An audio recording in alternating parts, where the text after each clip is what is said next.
Hello, hey. Nice to see you, Jake. Jake, hey. nice to meet you. Nice to How's meet it you going? too. Oh, it's going all right.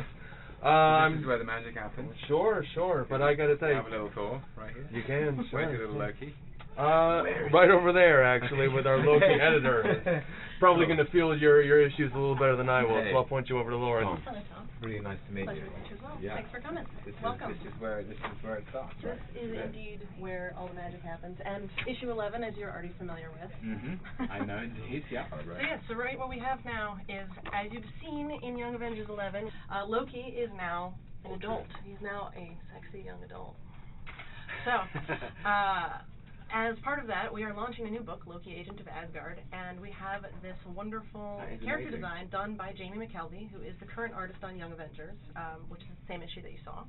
And so Loki is going to be using his newfound freedoms to write his own brand of mischief across the Marvel Universe.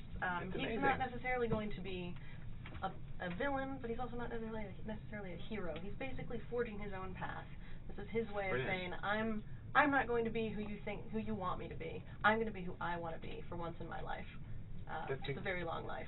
That's amazing, right? That's what everybody should do. Yeah. So how did you design? I really want to know how you designed the costume. Like, is it based on elements of like the new horns and stuff? Is it based on elements of stuff from comics or the movies or what? Actually, it's a lot of those things.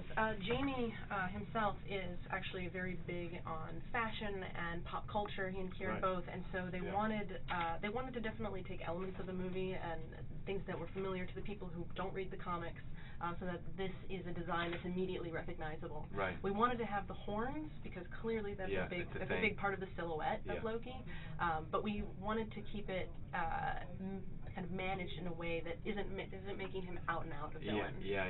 So our tag for the issues is we're going to lie to you all the time. Trust us.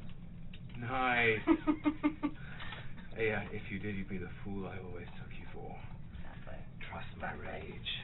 We actually have a tie-in book, Siege Loki, which really introduced Loki as a badass. That he's not just the trickster behind the scenes that can't handle a punch, but that he, in his own right, can be a warrior if he wants to be. There is a sequence in The Dark World where I pitched to the guys, to Craig Kyle and Kevin Feige very strongly that Loki should be a badass.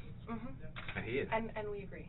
Okay, good. We agree. And actually, we have a .1 issue that's sort of our kickoff to the Loki book.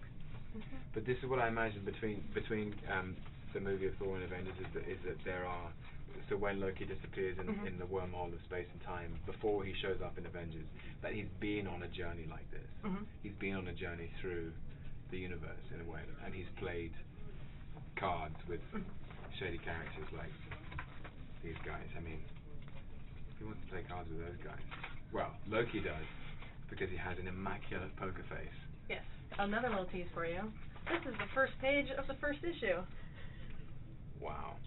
That's what we did. It's really, really, really, really, really, really exciting. It is. And especially in the wake of all the things I've been talking about. Because I've been talking about the film for a while. Yes.